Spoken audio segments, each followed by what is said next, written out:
Dali ste niekedy žiakovi lepšiu známku len preto, že boli Vianoce a nechceli ste byť za Grinča? Tak. Výtečný. A do podcastu prišiel niekto, kto má dve tváre. Pre žiakov je to inžinier a odborník na optiku, pre zvyšok Košíc je to však slovenský Ed Sheeran. Máme ich len dvaja na Slovensku a veľmi sa z toho teším. V podstate je to krabička, kde ja si naživo dokážem nahrať bicie, kde si naživo dokážem nahrať gitaru, kde si naživo dokážem nahrať vokály. Je úplne super, keď prídeš do triedy od okna AB. Niečo, čo človek zažíval na strednej škole, to môže teraz urobiť. Nie je to pravda, lebo od malička ja som nechcel byť vôbec učiteľ.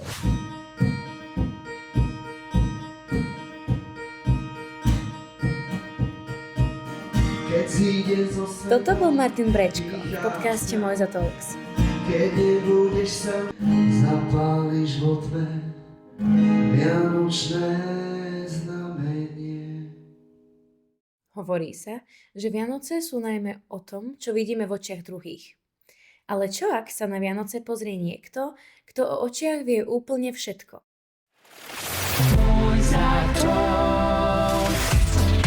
Príbehy, ktoré sa na hodine nepovedia.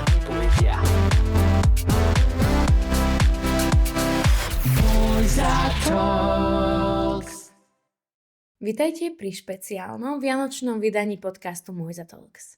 Dnešný diel bude iný. Učebnice sme vymenili za vianočné svetielka a do podcastu prišiel niekto, kto má dve tváre. Pre žiakov je to inžinier a odborník na optiku, ktorý kontroluje dioptrie. Pre zvyšok Košíc je to však slovenský Ed Sheeran, víťaz slovenského zlatého pokladu a kráľ Loopstationu. Naším hosťom je inžinier a diplomovaný optometrista pán Martin Brečko. Vítajte, pán učiteľ. Ďakujem pekne.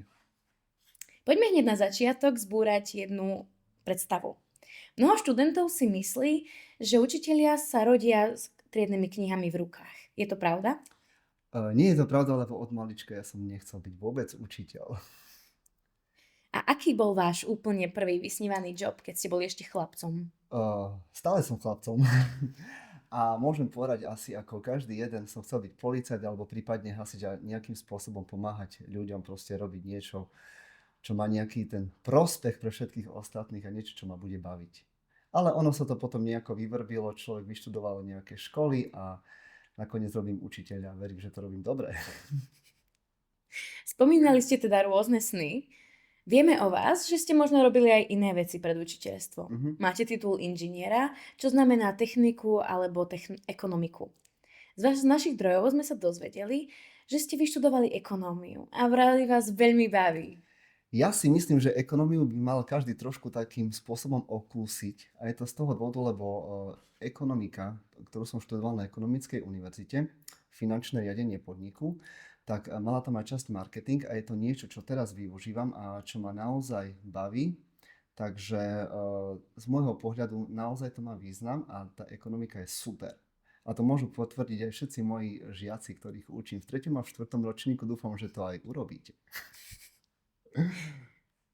Tak, keď sa pozrieme na vašu kariéru, ekonóm, optik, učiteľ, kedy nastal ten zlom, že ste zakotvili práve na Mojzesku? Bol to plán B alebo prvá voľba? Písal sa rok 2012. Môžem ísť tak trošku do histórie, lebo ono to má trošku taký dlhší historický podtext. Nech sa páči. Písal sa rok 2012 a ja som skončil vysokú školu rok predtým a pracoval som v jednej spoločnosti tu v Košiciach, kde som robil presne marketing a prišla možnosť v podstate učiť na Mojzeske, lebo tu vtedy študovali diplomovaní optometristi, ja som bol vyštudovaný ekonóm a žiadali akurát aj učiteľa, že ktorý by im spriemňoval ich hodiny a ktorý by ich v podstate pripravil na absolventské skúšky, tak v tom období som nastúpil ako učiteľ a plus som vtedy začal študovať aj odbor očný optik na tejto škole. Lebo sme mali ešte očnú optiku, takže tým pádom som naozaj som spojil to príjemné s užitočným, takže som to aj učil a aj som sa učil. Potom následne som doštudoval očného optika, urobil som si takisto pedagogické minimum, vyštudoval som diplomovaného optometristu a som triedny 3. OO a odvtedy učím na škole a myslím si, že je to super job, lebo je to práca s mladými ľuďmi a je naozaj skvelé, že pokiaľ vidíte ten výsledok, že v podstate 4 roky niekoho učíte a nakoniec sa zamestná a má sa v živote dobre, tak je to pre mňa naozaj taká, že úprimná radosť, že naozaj tá práca má nejaký zmysel. Asi tak v krátkosti by som k tomu toľko Zaujímavé, povedal. ďakujem určite. Každá práca má teda svoje pre a proti, ja som si istá, že aj vaša.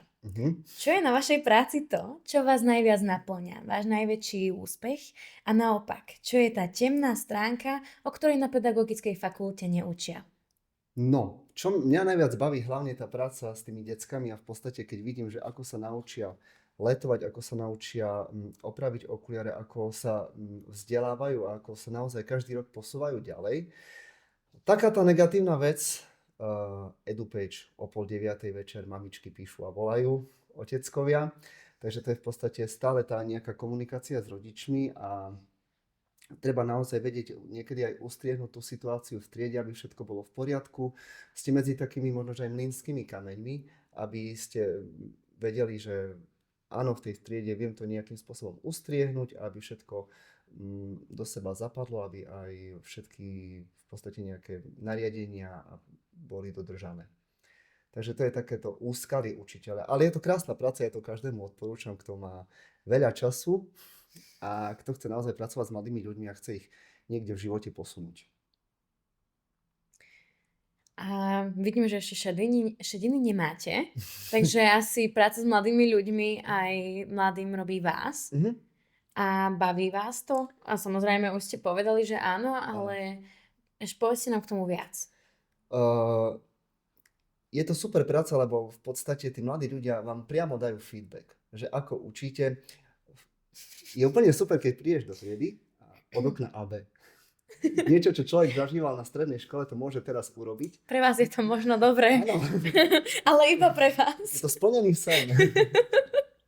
Takže ale nie bez rady. Toto je naozaj na tomto pekné, že človek vidí, ako sa tie decká naozaj vyvíjajú.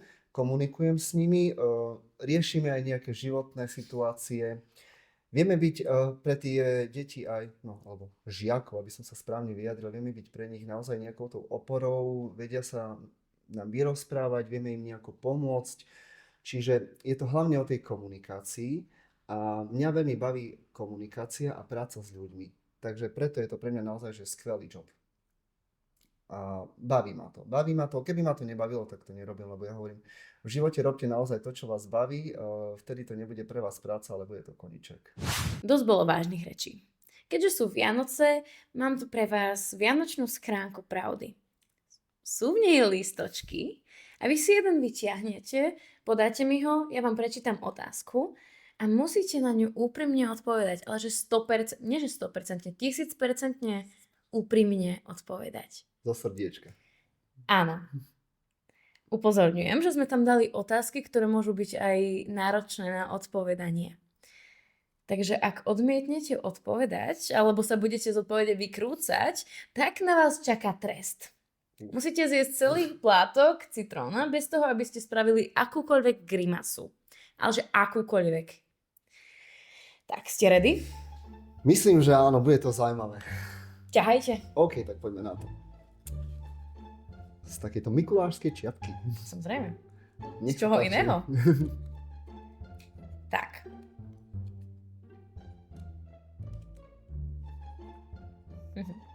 Keby ste museli do konca života učiť len jeden predmet, ekonómiu alebo očnú optiku. Pozor, vaši spolužiaci a kolegovia sa dívajú, tak vážte odpovede. Okay. Baví ma aj prax, baví ma aj ekonomika. Sa mi tá otázka nepáči. Sú dve možnosti, odpoveď alebo citrón. Odpoveď alebo citrón. Na toto nechcem odpovedať normálne, lebo neviem si vybrať, mám aj jedno rada, aj druhé, takže okúsim citrón. Sa nemám akože nejako tváriť, že keď to zjem? Že úplne poker face.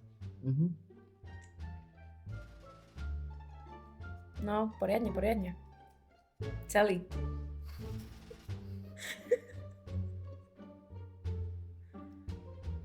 Výtečný. Naozaj? Najlepšie, aký som dnes jedol. Dobre, Tak prvú otázku máme za sebou. Môžete ťahať ďalej. No dobre. Nech sa páči. Ďakujem. Strašne kyslý. Hrali ste v minulosti vo viacerých kapelách. Áno. Povedzte nám úprimne, vyhodili ste niekedy niekoho z kapely alebo vyhodili vás a prečo? Úprimne, nikdy som nikoho nevyhodil.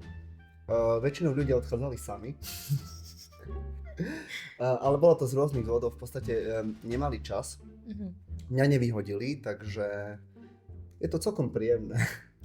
A ono v podstate, áno, hral som vo viacerých kapelách, ale tie kapely sa rozpadli kvôli tomu, že naozaj niekto nemal čas, niekto chcel robiť niečo úplne iné a myslím si, že je to úplne normálne, že v podstate, keď človek skončí vysokú školu, má kapelu, v podstate niektorí sa oženili skôr, mali skôr rodiny, môžem zase povedať, že už ten čas naozaj, že ja selektujem, že čomu môžem koľko času zo svojho dňa venovať. Lebo tie priority sa zmenia. Dobre, tak ďakujem. A teda keď už ste spomínali tie kapely, tak povedzte nám akože nejaké, v ktorých ste hrali. No, hral som v kapele Artkustik. Mhm. To sme boli s kamošom, vlastne my sme stále kamaráti, hej, dve gitary a hrali sme väčšinou covery, prevzaté veci. Potom som mal kapelu Letters, tam sme hrali vlastné veci a niekedy aj prevzaté.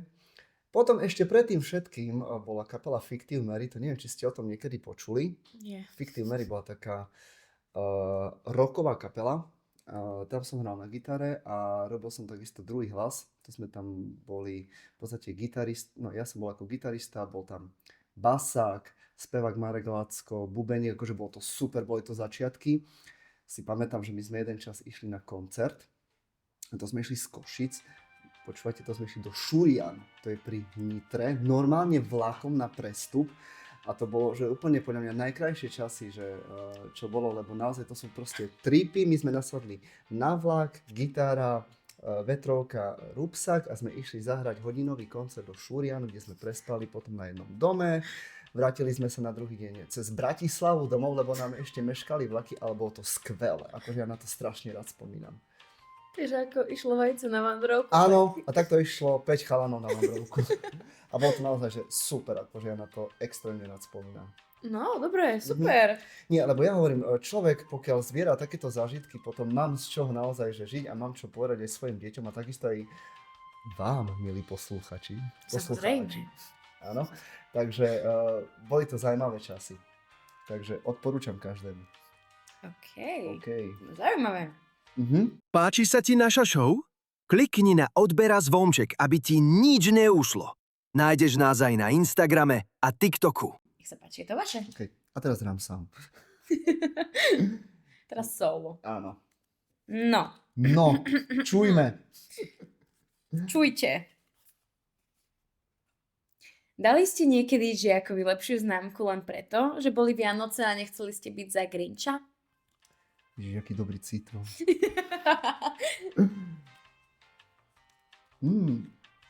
Tak. Sladký? Po dnešnom podcaste už nebudem chorý. Odporúčam citrón. Dobre. Product placement. Citrón. Áno. Tak, nech sa páči, môžete ísť na poslednú otázku. No. To som zvedavý, To buď bude najjednoduchšia alebo najťažšia. Fúha, až tak. Jedno No. z toho. Jedno z toho. Nech sa Dobre. páči. Moja obľúbená. OK. Možno aj moja. Prišli ste na hodinu, niekedy úplne nepripravení a celých 45 minút ste to úplne že improvizovali, ale žiaci si to vôbec nevšimli. Úplne nepripravený. No, ale že fakt ste nemali šajnu, o čom máte rozprávať. Takto. Mne sa to nestalo. A to poviem, lebo ja som strašne zodpovedný. Lebo nemôžem rozprávať o niečom, čomu nerozumiem. A podľa mňa decka neoklamete. Proste oni podľa mňa vidia, či tomu rozumiete tej látke alebo nie. Či ste si to dopredu v podstate nejakým spôsobom študovali, či ste si robili prezentáciu. Aspoň ja mám ten pocit. Je to dosť. Je No. to. Takže ja sa snažím na každú jednu hodinu pripravať maximálne, jak sa dá, lebo keďže toho času ja mám teraz naozaj že málo, Dve malé deti, takže ja si prípravy robím väčšinou, takže o 9:00 večer, to môžete vidieť aj z môjho Instagramu. Takže snažím sa pripravať naozaj, že poctivo na každú hodinu, lebo hovorím, tí decka to vidia, je to pre mňa ten job, aby som naozaj odozdal niečo, čo viem. Som taký zodpovedný človek. No. No. Dobre, keď to o sebe tak viete povedať, tak... Myslím si to, no nie, takto, nemôžem sa sám hodnotiť, musím nás hodnotiť iní. No, hej. jasné. Tak... Lebo je pekné sa sám tľapkať po pleci. Áno, hej, ale... samozrejme, to všetci vieme. Hej, to proste musia iní povedať. Tak, prežili sme citróny, náš vedúci sa vrátil. Poďme teraz k hudbe. Váš hudobný životopis je naozaj pestrý, kapely, súťaže, všeličo možné. Ale dnes vás volajú, ako som už predtým spomínala, slovenský Ed Sheeran. Poďme túto prezývku vyriešiť. OK. Tak, v podcaste Mindset Barber vás tak nazvali kvôli jednej špeciálnej mašinke, ktorú používate. Loop Station. Presne tak. Čo to vlastne tá mašinka je? Vysvetlite nám, na čo ju používate. A je to podľa vás podvádzanie, keďže hráte sám za celú kapelu? Alebo je to o to ťažšie? No, aby som to uvedol na pravú mieru, tak áno, ten Loop Station používam na každom jednom koncerte. Loop Station je taká krabička. Máte viacero verzií, hej, ja vlastním 4. To znamená, je to od takého najmenšieho až po veľký, ktorý som si kúpil nedávno. Máme ich len 2 na Slovensku a veľmi sa z toho teším.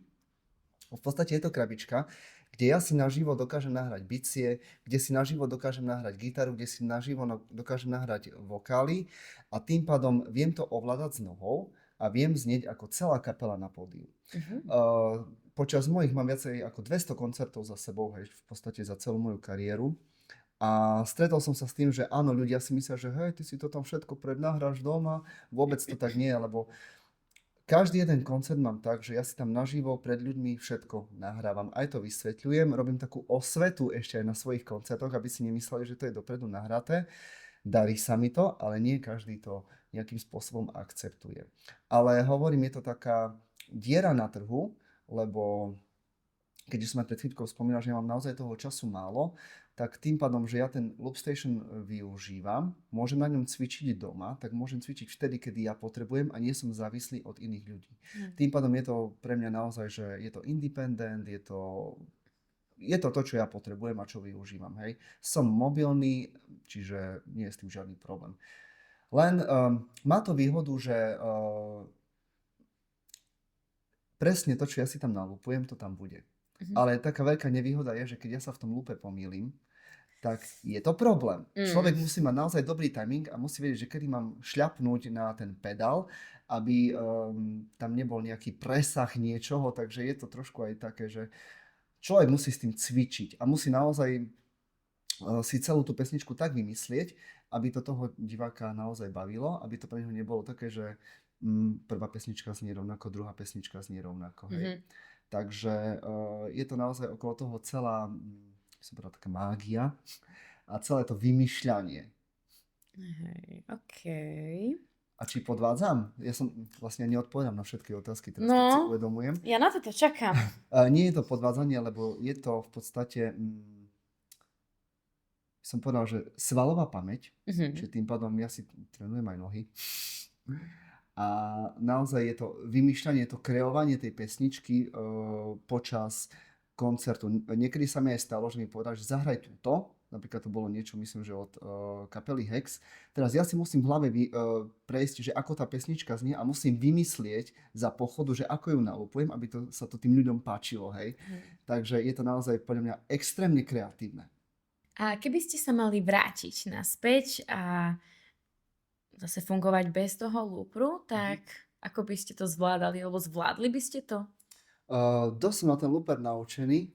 Boli to aj krásne časy s kapelou, takže ja keby som sa mal k tomu vrátiť, tak by som to možno že kombinoval, že by som mal časť koncertu s looperom a časť koncertu s kapelou, lebo každé jedno má svoje špecifikum a má svoje také osobitné mojo. To je taká tá aura, hej, takže v podstate vybral by som si aj jedno, aj druhé, lebo myslím si, že by to bolo pre toho diváka zaujímavé. OK. Určite aj pre nás všetkých by to bolo zaujímavé. Tak dúfam. Respektíve ja som ani taký looper ešte nikdy nevidela a nepočula som o takéto veci, takže... Mám na predaj jeden za 299 €. Neďakujem. mne ho netreba. V roku 2016 ste vyhrali Košický zlatý poklad s pesničkou Slova, ktorej ste autorom. Vedia vaši žiaci o tom, akú majú hviezdu v triede, alebo stalo sa vám, že si nejaký žiak pospevoval vašu pesničku pri teste, aby si šplhol? No, to či vedia, tak to by som možno, že vyskúšal dať nejakú anketu na Instagram. Nie z Napríklad? nápad, marketing, ekonomika, hej, zase sme pri tom. Samozrejme. A či si pospevovali na písomke si to nikto nepospevoval, ale bývalí štvrtáci mali radi moju hudbu a väčšinou si ju aj púšťali, takže bolo to pre mňa naozaj taký ten príjemný feedback, že naozaj niečo, čo som vytvoril, čo som zložil, skomponoval, tak malo to ten pozitívny vibe a ľuďom sa to páčilo, takže bolo to naozaj krásne. Pozdravujeme štvrtákov bývalých. Tak. Tak, pán učiteľ, my by sme veľmi chceli vidieť, ako to funguje reálne naživo. A keďže sú tie Vianoce a viem, že ste si tu niečo priniesli, tak som sa chcela spýtať, že či by ste nechceli zahrať aj nejakú vianočnú pesničku naživo. Áno, budem veľmi rád, že keď tu v podstate dnes odprezentujem svoju pieseň, ktorá sa volá Vianočné znamenie a uvidíte, že ako sa pracuje s lúperom. Takže verím, že sa vám to bude páčiť. Super, tak poďme na to. Dobre, teším sa, poďme. Takže dámy a páni, Vianočné znamenie.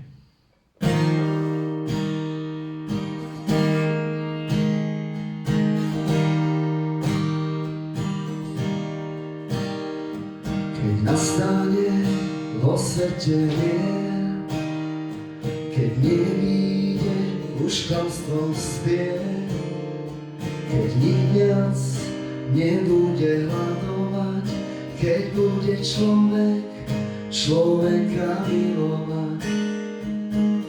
Vtedy začuješ aj piesne ticha, ako smiech pokojne dýcha uprostred izby. S obrovským stromom objavíš sebe, čo je to domov. Keď nastane taký sen myslí, až vtedy Vianoce do sveta prišli. Keď z plitčín vyťahneš ich hlboké poslanie.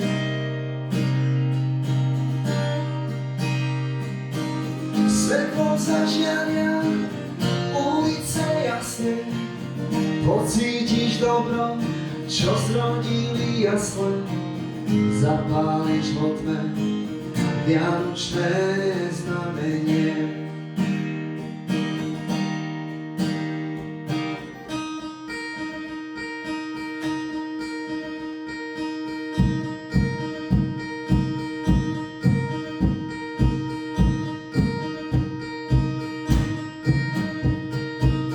Keď zíde zo sveta pýcha strach, keď nebudeš sa skrývať po nociach, keď v lesoch vyrastú zas nové stromy, keď viac nezamkneš pred dlhým domy, vtedy pochopíš tú obrovskú silu. Zastav svet na túto vianočnú chvíľu, z detstva v pamäti obrovská pokora, nekonečná navina, pakina voda. Keď nastane taký svet myslí, až vtedy Vianoce do sveta prišli. Keď z plitčín vyťahneš hlboké poslanie. Svetlom zažiaria ulice jasne, pocítiš dobro, čo zrodili jasle. Zapáliš vo tme vianočné znamenie.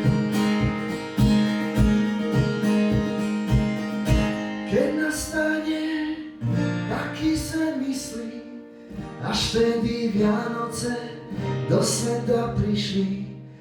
Keď z plitčín vyťahneš ich hlboké poslanie.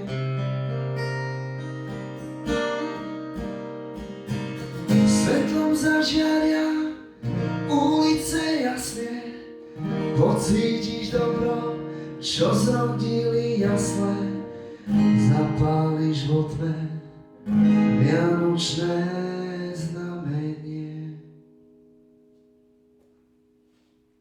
Krásne sviatky. Pán učiteľ, bolo to úžasné. Ešte stále sa mi klepú ruky, naozaj nádherné číslo a škoda, že to nemôžete vidieť naživo, ale len cez kamery, ale som si istá, že aj vy budete cítiť tú energiu, lebo to naozaj... Wow. Ďakujem. Tak dostávame sa teda do finále. Keby ste mali jednu rádu, či už ekonomickú, optickú alebo životnú, pre našich študentov do nového roka, čo by ste im povedali? Dám to na kameru. Nech sa páči. Takže, milí žiaci, určite ste miliónkrát počuli, že máte sa učiť. Tak ja vám poviem, že naozaj skúste, nie že sa učiť, ale čo najlepšie využite ten čas, ktorý máte na škole, lebo je to niečo, čo vám nikto v podstate potom už nezoberie. To, čo sa vy naučíte, je to niečo, s čím prichádzate na trh práce a je to vaša konkurenčná výhoda. Obklopujte sa motivačnými ľuďmi, ktorí vás vedia inšpirovať a hlavne robte, čo vás baví. Buďte šťastní. Toto je moje také prianie pre všetkých. Buďte šťastní. Ďakujeme veľmi pekne. Jednak aj za túto krásnu odpoveď. A druhá aj za to, že ste prijali naše pozvanie a zvládli ste naše zákerné otázky a aj tie citróny. Okay. Bolo to naozaj inšpiratívne a myslím si, že sme sa o vás dozvedeli veci, ktoré by na hodine nikdy neodzneli. Ja ďakujem veľmi pekne za pozvanie a bolo mi to skvelé. Dobre. Toto bol Martin Brečko v podcaste Mojza Talks. Prajeme vám krásne sviatky, oddychnite si od školy a vidíme sa v novom roku. Majte sa! Ahojte! Má človek rád. Samota náhla, svet zrazu je tichší, pozmení niekoho. Falošná sláva a kryštáľ sa bliští, odmení niekoho. Bezduchý robot, čo plechom sa píši, zamení niekoho. Pudová láska nás od zvierat líši, nezmení niekoho. Tak vylezme z kožuchov líšky, buďme si nad ľudsky blízky, nestraťme ľudský strach v nás, báť sa vieš len keď máš rád. Vylezme z kožuchov líšky, chcem ti byť nad ľudsky blízky, bude mať o teba strach, strach, ktorý má človek rád. Aj keď strach neznámeho je ako letvorelo, obrazy nakreslené, všetky na čierno-bielo, otázky položené, spísané na papieroch, pravdy odsúhlasené, niekoho zabolelo, zmenené postavy, líšia sa iba telom, niekedy nevyhnutné predstavy o manévroch, sklopené pohľady s nesplneným cieľom, na znaky predsavzatí, že všetko už doznelo. Tak vylezme z kožuchov líšky, buďme si nad ľudsky blízky, nestraťme ľudský strach v nás, báť sa vieš len keď máš rád. Vylezme z kožuchov líšky, chcem ti byť nad ľudsky blízky, bude mať o teba strach, strach, ktorý má človek rád.